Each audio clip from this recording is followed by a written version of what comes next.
c'est sûr que Jean n'est pas devant une personne ordinaire. Êtes-vous d'accord avec moi? Jean se trouve devant une personne extraordinaire. Vêtu d'une longue robe, ceinture d'or sur la poitrine, et il dit ensuite que tête et cheveux blancs comme la neige, et quatrièmement, il dit que ses yeux étaient comme une flamme de feu, cinquièmement, ses pieds étaient comme de l'airain ardent embrasé dans une fournaise, sixièmement, sa voix comme le bruit de grandes eaux, et septièmement, il avait 7 étoiles dans sa main. C'est ce que j'ai vu. La même personne toujours. 7 étoiles dans sa main. Et huitièmement, une épée aiguë à 2 tranchants sortait de sa bouche. Une épée aiguë à 2 tranchants sortait de sa bouche. Et 9e élément, il dit que son visage était comme le soleil quand il brille dans toute sa force, comme le soleil en plein midi. C'était son visage. Voilà le personnage devant lequel Jean se trouvait. Dans sa première vision, c'est la personne qu'il a vue. Qu'est-ce que Jean a vu? C'est d'abord 7 chandeliers d'or, et au milieu des 7 chandeliers d'or, ce personnage qui ressemblait à un fils d'homme et qu'il a décrit dans ses 9 caractéristiques. Un personnage devant lequel, nous dit le texte, aucun homme, aucun humain ne peut rester debout. Car le verset suivant dit, quand Jean l'a vu, qu'est-ce qui s'est passé? Il dit que quand je le vis, je tombé à ses pieds comme mort. C'est pas tombé pour adorer. Il s'est évanoui.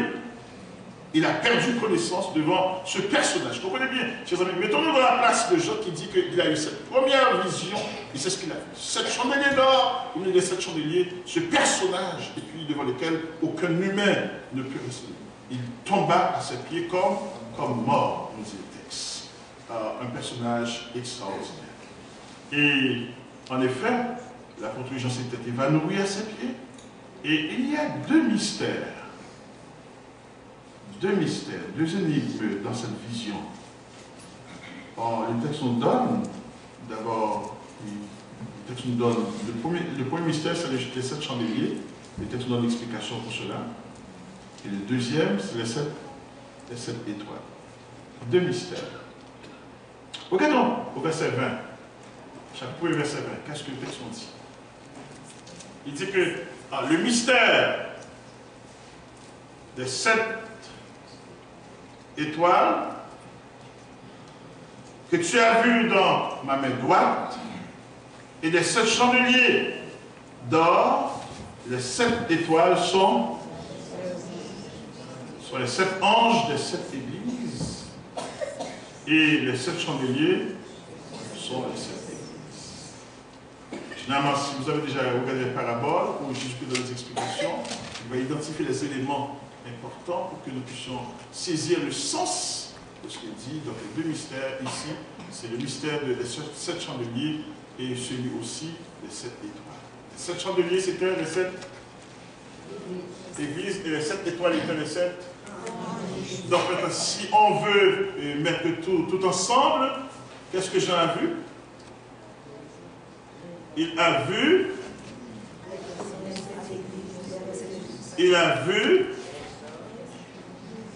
un personnage extraordinaire comme il l'a décrit au milieu des 7 églises, au milieu des églises et avec les anges des églises dans sa main droite.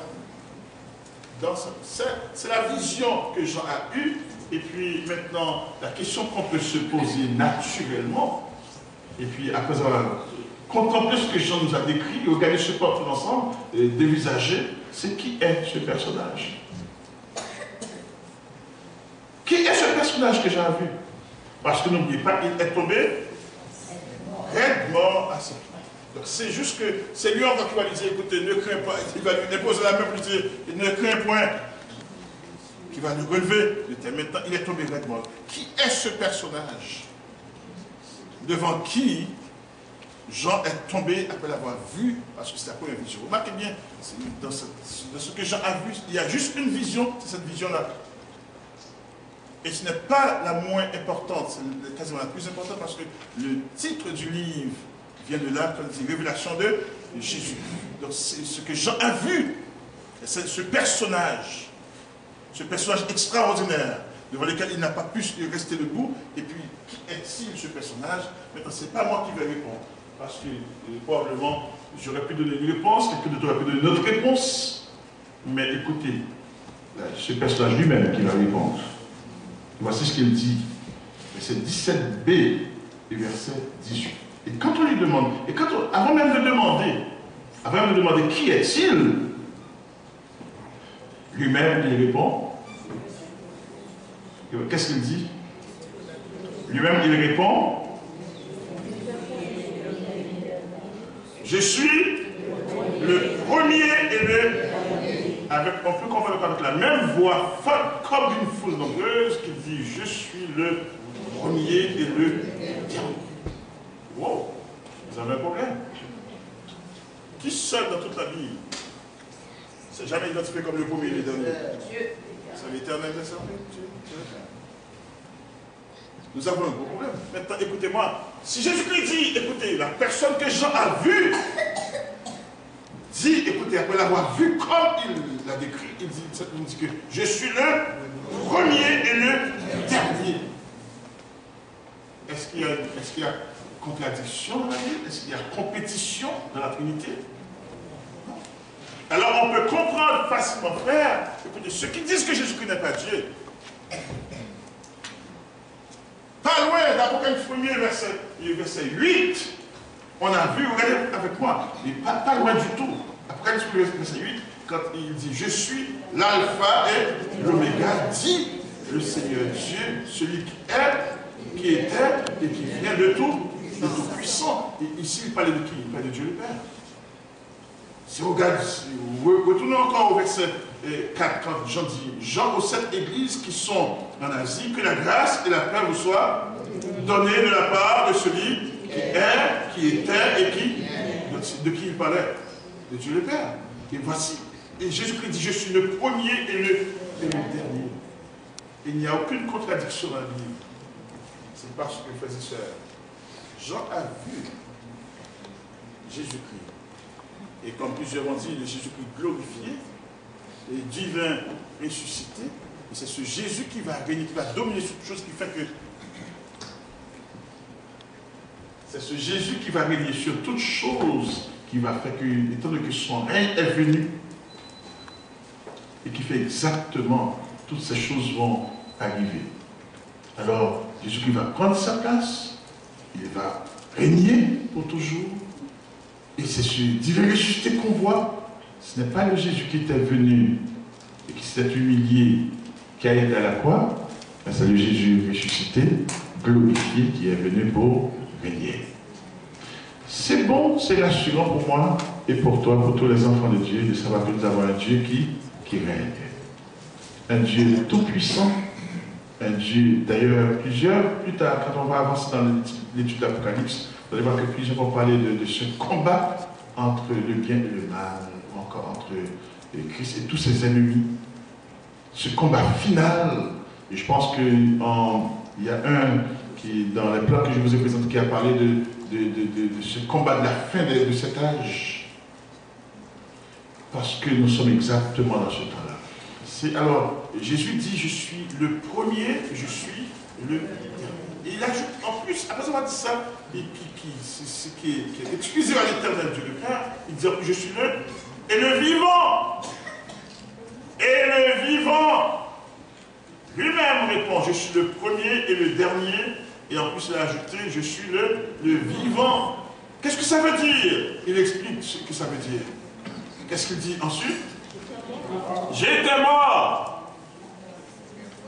Et voici, je suis vivant.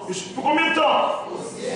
Écoutez, chers amis, comprenez bien, non seulement c'est le premier et le dernier, mais c'est le vivant. Parce que pour être vivant, ça veut dire qu'il a détruit la mort. La mort n'a plus de pouvoir sur lui. Et on peut comprendre que tous ceux qui le suivent, la mort n'aura aucun pouvoir sur eux non plus. Et Écoutez celui qui parle, écoutez sa déclaration, et comprenez ici devant qui Jean se trouve.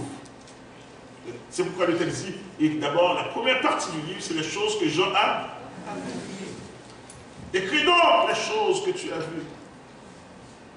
Écris donc aussi les choses qui sont. Écris donc les choses qui doivent arriver après les choses qui sont. Et puis, c'est ce Jésus que Jean a vu, le Jésus glorifié. Et on peut comprendre, frères et sœurs, dans la mort de Christ et dans sa résurrection, ce n'est pas juste une mort et une résurrection. C'est pourquoi Paul dira plus tard, et Jésus a englouti la mort par sa résurrection. Au mort, où est ta victoire? Au mort, où est ton aiguillon? Jésus a vécu la mort. Alors il dit, je suis vivant au siècle. C'est ça notre explication. Je suis vivant au siècle des siècles. Maintenant, si on prend ce qu'il a dit, je suis le premier et le dernier, qui fait référence à Dieu le Père, l'Éternel. Donc on a devant le Dieu qui s'était fait, le Dieu, l'Éternel Dieu qui s'était fait homme pour mourir et qui est ressuscité maintenant pour notre justification, qui vit éternellement et à jamais, et maintenant qui contrôle, parce que dit en plus, nous sommes dit, je suis vivant au siècle, je tiens les clés de la mort et du séjour de la mort. Prenons le temps de peser cette déclaration. Je suis le premier, je suis le dernier, je suis le vivant. J'étais mort et voici je suis vivant au siècle des siècles. Je tiens les clés, je domine, je contrôle. J'ai la mesure de la mort et du séjour de mort. J'en fais ce que je veux. J'en fais ce que je veux. C'est moi qui contrôle. Je ferme la porte quand je veux, je l'ouvre quand je veux, pour qui je veux. Alors tu peux comprendre, quand tu connais le Seigneur, il ouvrira la porte du séjour de mort pour toi. Et c'est pourquoi la mort ne peut pas te retenir. Écoutez cette déclaration. Voici la personne que Jean a vue. Quand le texte écrit ce que tu as vu, la première partie du livre, c'est exactement cette vision-là. Les choses que Jean a vues. Les choses que Jean a vues. Et remarquez bien, quand on a, après avoir fait cette présentation, après que Christ s'est identifié que je suis le premier et le dernier dans son langage, tellement supérieur, un langage divin, quand je suis le premier et le dernier, je suis le Saint, je contiens toutes choses, j'ai dit ça avant tout, je donne la vie à toutes choses. Je domine sur toutes choses. Je suis vivant au siècle des siècles. N'est-ce pas bon de suivre un si grand maître, d'appartenir à un si grand Dieu? Quel autre, à part lui, peut dire que je suis vivant au siècle des siècles? Qui d'autre peut dire que je suis le premier et le dernier? Qui d'autre, à part lui seul? Maintenant, on peut comprendre, quand on suit la religion du monde, on a beaucoup de belles paroles, mais il y a des vérités qu'on n'entendra jamais. Amen. Jamais. Il y a beaucoup de philosophie, mais ces vérités ne sont pas là. Est-ce que vous avez jamais entendu quelqu'un dire je suis la résurrection et la vie? Jamais. Mais Jésus-Christ l'a dit. Je suis la résurrection et celui qui croit en moi, il va quand même, il sera mort. Voici Jésus-Christ dit je suis le premier et le dernier. Il n'est pas en contradiction, c'est parce que Dieu le Père, et voyez-vous, Dieu s'est fait homme à la personne de son Fils pour mourir à notre place. Il a vaincu la mort et l'enfer pour nous donner la délivrance. Et voici aujourd'hui, frères et sœurs, le Dieu que nous servons. C'est le Dieu, ce n'est pas le Dieu qui est mort, c'est le Dieu qui est vivant. Et il est vivant au siècle des siècles. Alors c'est cette vision que Jean a eue dans la première partie du livre. Et puis c'est très important parce qu'on lui dit, tout va dépendre de ce sauveur, de ce roi, de ce prince des rois. C'est lui qui contrôle. C'est lui qui contrôle. Et on peut comprendre toutes les manifestations qu'on verra de Satan sous toutes ses formes, sera les toutes dernières manifestations de l'ennemi. Mais c'est pour sa ruine, c'est pour sa destruction, la destruction d'abord.